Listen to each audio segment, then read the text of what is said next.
What's up everyone, Lion Roar here, and Empires and Puzzles has brought us yet another new event, which means we get a plethora of new heroes to cover. It is the Brave Musketeers event, and today I am going to cover the legendary heroes in the event. I'm going to break them down and give them some grades.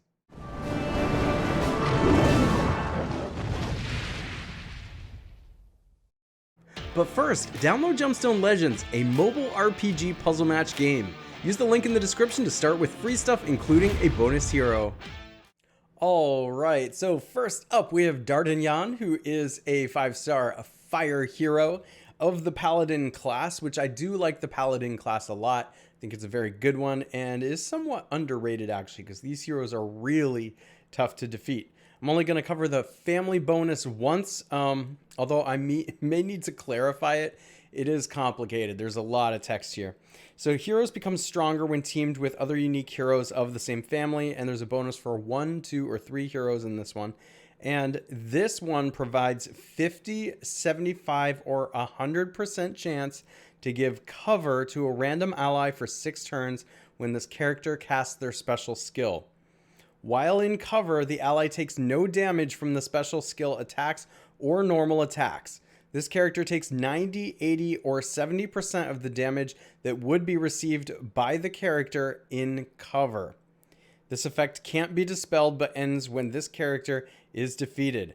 Characters can only give cover to one ally at a time. So only one ally on your team is going to get this cover any one time. Basically what it means is the damage that would be dealt to the ally is getting channeled and redirected to the hero that used the special. So if D'Artagnan uses the special, an ally gets cover. If that ally is hit by an opponent, that damage gets funneled into D'Artagnan. Now, that matters because, like I said, he's a paladin, tougher class. So already he's maybe not taking as much damage as other heroes, and then some of this damage can funnel through and potentially be reduced as well. So there's a passive here as well. I'm only going to cover this one once because we're going to see this on these heroes as well. Damage on special skill and cover damage. When this character receives damage from special skills or in place of a character in cover, there's a 60% chance to deal 20% of the received damage to all enemies. That is, I mean, I'll tell you what, like, these passive specials on these heroes are just getting better and better. I mean, to hit all enemies now, it's not going to be probably a huge amount of damage, especially if, like, I mean, the best you can do is probably redirect a sniper hit to everybody else, but still, that's a good amount of damage redistribution on a passive skill here. So that's kind of interesting. D'Artagnan has 834 attack, 797 defense, and 1433 HP. Those stats are all fine. And the attack is real high. And that matters because he is a fast sniper. Now, the utility and the benefit of snipers in this game has really dropped off over the last couple of years. So the sniper's got to be real good to get a real good grade. D'Artagnan deals 500% damage to the target. That's a good start because that's a very high number. The target receives 849 burn damage over 3 turns. This effect spreads to nearby enemies. So 500% is going to deal a lot of damage. Probably won't kill the hero at this point because, well, all the heroes have just max stats these days. But that 849 damage sure will finish them off. And the fact that it spreads is really, really interesting. Now, seeing this play out in real life is going to be interesting. Like, so it spreads to the nearby enemies. I imagine that only means the enemies that are right next to him, left and right. I doubt that it would mean that it's going to spread beyond that. Like, so if a hero next to him gets the flames, like, is it going to spread from there? I doubt it, but I don't know for sure. And somebody can correct me in the comments if I'm wrong, but I think it's going to be the target and then the ones right next to them. Now, why that matters is because if it is just 3, then it's not quite as powerful on especially defense, where the AI is going to make bad choices, like hit a hero in the end so only one other hero gets the flames, or hit right next to a hero that's already like got a missing hero in the defense. or the offense, for example, so that the flame only spreads to 1 and not 2. Anyway, it's a pretty simple special that we see here. You know, it is definitely better than Sniper's Past, but I still don't think it's quite up to the overpowered heroes that they've been releasing. I think it's a very good sniper. And in fact, I'm going to give a grade of an A- because I think it is a very good sniper, but it's not going to stop all the shenanigans that are happening in Empires and Puzzles these days with all the overpowered heroes that do things to everybody. You're really only focusing on like one hero here and some, you know, collateral damage to a couple heroes to the side. So very good for a sniper. The name of this game is Killing Heroes, because you can do whatever specials you want to opponents, but if you just delete an opponent, if you just take them out, kill them, and then you're 5 against 4, that's all you need, really. Like, the name of the game is killing opponents. And, well, D'Artagnan's going to do a pretty good job at that. Since he's not going to kill all of them, we'll give him an A-. Next up, we have Porthos, who is a 5-star ice hero of the barbarian class. Not one of the best classes. It's whatever. Generally, that means for this guy, you're just going to be putting emblems on him to, you know, take the sword path or the defense path or something like that. Of course, we have the family bonus and the passive we already talked about. Porthos has 817 attack, 793 defense, and 1485 HP. Those are fine stats. They're kind of similar to the last one we just talked about. Musketeers Mead is the special at slow speed. Now, my preference on slow heroes, just because there's so many heroes in this game these days, is that they better end the game when they go off. Or make it really difficult for the opponent to win. Just because, like, especially if you're attacking and defense. If you're on offense, you're attacking and defense in this day and age. You typically only get a few matches. And if you're behind, the defense can just win so fast. Like, they really only need their specials to go off, like, once these days. Maybe twice if you're lucky. So you got to be fast. And slow heroes, of course, don't lend themselves to that. But the slow heroes typically in a match will get to go off once. So if they are what helps to end the match, I think it can be worth it. But let's see. Deals 355% damage to all enemies. That's actually quite a bit of damage to everybody. Certainly not going to be enough to like kill everybody though. Let's see what the rest says. Alters the power of all ice shields on the board. When an attacking hero casts the special, the shield becomes enhanced with 64% attack. And when a defending hero casts the special, the shields become weakened with 57% attack. And then deals extra damage against fire. So it's a slow hero that basically deals a lot of damage and affects the tiles on the board.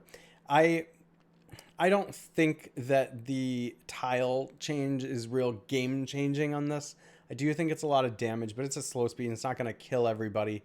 It kind of depends on who you pair Porthos with. Like if everybody gets hit with a defense debuff first and then Porthos can go off, he might blow up the whole team. So I can see situations in which Porthos is good. I do worry about the slow speed though. So unfortunately, I can't really put a whole lot of value on Porthos for not ending the game immediately. You're going to have to synergize with him, and that's fine. There's plenty of heroes that are just absolutely devastating in this game when you create the right team. But that also means if the hero can't stand alone, if they're not like... Basically, A heroes in my book are ones that are going to kind of be a one hero team. Like when they go off, they're controlling the match, they're finishing the match, you know, stuff like that. Potentially overpowered these days. So where can you use Porthos then? I think, you know, he's actually probably pretty good on defense. Like I said, if you pair with a defense debuffer, where the defense debuffer can go off first and then he is cleaning up.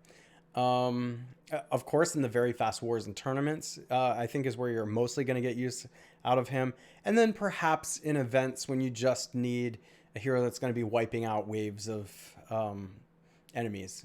So I think, especially if the enemies are red, because he's dealing extra damage, by the way. So I think there's some uses here, but I don't think you can use him in every case. I think you're going to have to be strategic with how you use him and find synergies to put together with him. So for that reason, I'm going to give Porthos a C, which I know some of you is going to think is a little harsh. But look at the heroes they're releasing these days. I've had to really adjust my grades that I'm giving out just because of the heroes they've released. Back in the day, A heroes that I used to talk about are C's today, and he kind of falls into that camp. Maybe there was a time where he would have been an A, but not today. And that's okay, because we have other really good heroes here. Athos is a 5-star nature hero of the monk class. You got the family bonus and the passive with 842 attack. 725 defense is actually kind of low these days. It used to be high back in the day, but it's low today. 1553 HP, that's pretty good. It makes up a little bit for the defense, but in Empires and Puzzles, defense is stronger than HP, so you typically want that, at least for direct damage, to be higher. But having higher HP does protect more against the status ailments that deal damage. Piercing Shot is the special at very fast speed. Now check this special out. Destroys all minions from the target at very fast speed. Tell you what, like, you will be taking this on every single match against minions because destroying minions at very fast speed, especially with the chunky minions we have these days that are really hard to kill, is going to be kind of necessary. Deals 470% damage to the target. That's a lot at very fast speed. That's like, oh man, that used to be really high for like regular fast speed heroes. We've seen a couple fast speed heroes like the one we just talked about not long ago, Dardigan, who does 500%. So we've had a few higher than that, but 470% at very fast is unbelievable. The caster gets 20% mana for each destroyed minion. So now he's just chaining together specials. The attack bypasses defensive buffs. This includes counterattacks. That's ridiculous. All right, I'll tell you what. If Athos was at fast speed, I'd say he was good. Because he's at very fast speed and you can put a mana troop on him that makes him go off with just 2 matches, he's unbelievable.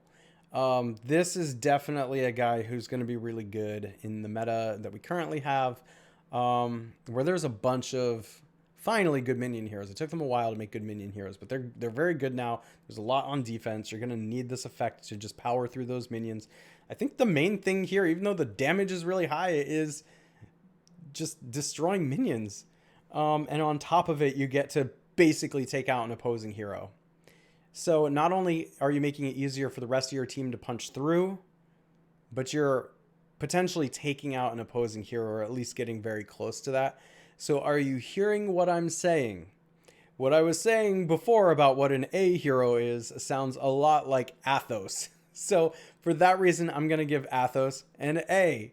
And that's because I think you can absolutely use him in wars, on offense, and raids, tournaments and events where you're going to have minion heroes show up, which is a lot at this very moment anyway. You're probably even able to use them against the Titan, because look at that 842 attack, dealing 470% damage. You don't need the Titan to have minions for that to be good. So of course you want to load up on high tile damage heroes when you're going against the Titan. So you want to take care of your defense debuff and elemental debuff and attack increase and things like that first. But usually you have like a slot left for a guy like this who's just got 842 attack, and that increases massively the amount of damage that the tiles do. And then for the heck of it, we can just deal 470% damage once the special goes off, like every couple of turns. So he's great. I love Athos. I'm really excited about him. He's an A. Queen Anne is also a 5-star nature hero, this time of the cleric class, and 706 attack, 887 defense, and 1573 HP. The Queen's Speech is the special at slow speed. So again, better be game ending. Let's check it out. The caster gets taunt that prevents enemies from using special skills on the caster's allies for 6 turns. That's a massively long amount of time. All allies get plus 65% defense for 6 turns. And that's all allies, not just the taunter, who is she, getting that much defense increase. We typically only see the taunt hero get the defense increase. All allies get plus 44% mana generation for 6 turns. Uh-oh. This is what we see when there's an overpowered hero, is making everybody else super fast like that. All right. Well, if green tanks were the meta, she'd be the best, probably, I think, or close to it. I mean, the slow does make it a little more challenging, but like on defense, it's not as big of a deal. when the tiles are hitting the hero and making them go off faster. In fact, sometimes slow heroes don't even seem all that slow on defense if they're getting hit with tiles. She's pretty tough with that.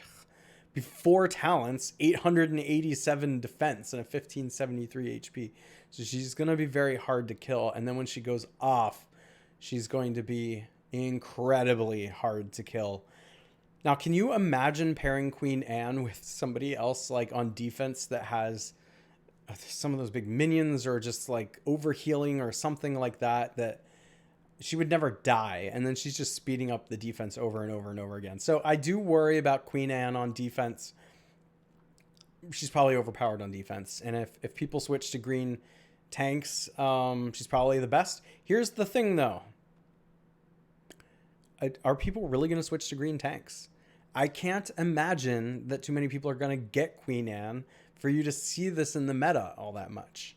There's just so many heroes coming out so fast now. Not a lot of people are going to get this, and I can't see many alliances having enough of these to make it worth it to switch to green tanks, because what other green tanks do people have in high numbers that would make it worth it to do that? That's not the meta currently. So that might be the saving grace here. I am going to grade her in a vacuum, of course, which means I'm, not necessarily accounting for the meta, but just her abilities and her inherent skills.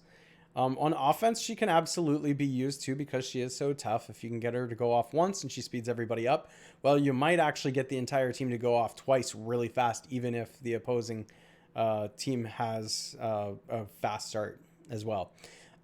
So there is that to consider. I think actually you could see Queen Anne being used in regular raids and, not just very fast ones, but of course now she's completely overpowered in very fast wars and tournaments. So there is that. But I think she works really well in the regular ones as well. And she's going to be really good, I think, in events, especially if you're just trying to complete and not compete. But if you're just trying to complete, there's no way opposing enemies are going to kill your team if she's on it and she's going off consistently. If you're trying to compete, she may not be the best because she doesn't have a high attack stat, and just kind of like the Titan, you want high attack stats for stuff like that. And you're probably not going to use her against the Titan, but you could. Again, just because she doesn't have the high attack stat, but she could speed everybody up. So that's faster defense debuff and faster attack increase and all that kind of fun stuff. So for that reason, I'm going to give Queen Anne an A. I think because she actually is quite versatile and tough, and she's making the whole team better, and she potentially can end the match when her special goes off. And last but certainly not least, we have Aramis, who is a 5-star purple hero of the Ranger class. Okay class, kind of one of the middle ones, in my opinion. We have an absurd 869 attack here, 774 defense, which actually with that high of an attack, usually you see low defense, but that's pretty good defense. It's like average these days, but pretty good. And then 1388 HP.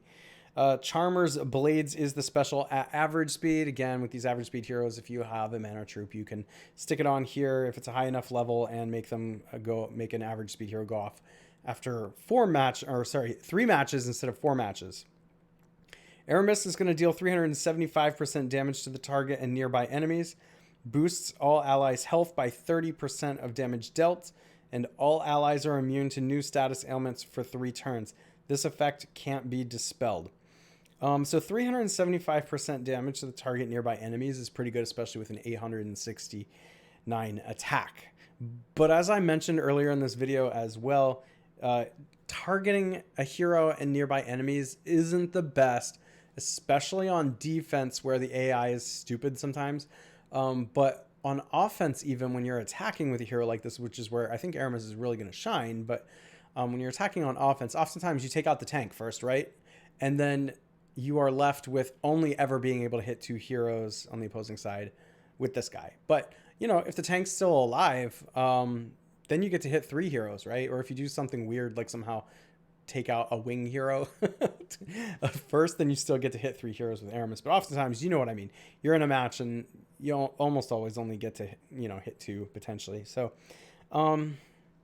boosting allies' health by 30% of damage dealt is interesting, and he is going to deal a good amount of damage. but boosting all allies by 30% of that is spreading it kind of thin. So I don't think you're going to get as much out of this as it sounds like you're going to get out of it. 30%, like damage dealt is not a lot when you're taking only 30% of it and turning it into health. Does that make sense? Like, it would be something else if boosts all allies' health by 100% of damage dealt, because that is more similar to the overhealing healers, or the amount of healing that they do. This is going to be a lot less, in my opinion. We'll see how it actually plays out, but I just don't think it's going to be a lot, unless you really work on synergizing him with like attack increase and defense down and stuff like that, where there's just a massive amount of damage being done. In that case, I think that Aramis could be very good. So that's how you're going to have to use him. Make sure that you're setting Aramis up with defense down, attack increase, elemental defense down, maybe even some like, I don't know, like there's other various effects in this game too that are just going to boost the amount of damage that Aramis is doing when he finally attacks. And so when you do that, if you can take advantage of that, you might actually see a good amount of overhealing here. And it does boost all allies. So if you can chain that together, he can be very good. As far as all allies being immune to new status ailments for 3 turns, that's actually pretty good too. And is going to be kind of like underrated, but they used to release heroes and empires and puzzles where that was like the main feature of heroes, but I don't think that's the main feature of Aramis. But it is when you see something like that, it's a really nice addition to the other effect that's already going on. Now, what do I think? I think Aramis has a lot of potential, but you're going to have to work for it. So I don't think he's super versatile, but I don't think he's like, it's not impossible to put together the effect, right? There's so many defense debuffers. There's so many elemental defense debuffers. There's so many attack increases and things. It's not going to be hard to put all that together, you know? And so I think you can do it. And I think that although he's not super versatile on his own, it is relatively easy to get the synergies you need to make him good. And therefore, I'm going to give Aramis a B, because he's not going to stand on his own. He's not going to end the game on his own. He's certainly not overpowered. He is average speed, not fast or very fast. For an effect like this, to be an A, I would think he would need to be faster, very fast even. And I could see Empires and Puzzles printing a hero like this at fast or very fast. So he's a B. Otherwise, like, I think you can use him, you know, pretty much anywhere. Probably better on offense than defense, but you can use him on defense. He's not going to be the top tier of either on offense or defense. You can use him in events, but he's probably not going to be the top tier. He's typically going to be like your 3rd choice or maybe your 4th choice or something like that. Fill him out. You're going to have to make sure that the team has synergies. All right, but that is what I think about all these heroes. What do you think about all these heroes? Make sure to let me know in the comments. Real quick, before we end this video, I always want to take a look at the appearance rates if you're going to go summoning here. The legendary event heroes, you have a 1.2% chance of summoning. So I'll tell you what, that is actually better than a lot of the events that we see in Empires and Puzzles. So when I consider, is an event worth summoning for, you can take a look at the gems down there. Summon times 10 is 2,600. That's not too bad. Like, that's comparable. You know, we've seen events recently where it's like a 400 for an individual summon, and like 3,000 for 10. So these are great heroes with a higher appearance rate, 1.2%, and a lower gem count than some of the overpowered heroes they've been releasing. I actually think this, if you're somebody who wants to go summoning, could be one that's worth summoning. That's what I think. What do you think? If you haven't already, make sure to like, subscribe, and hit that bell notification, and I will catch you in the next one.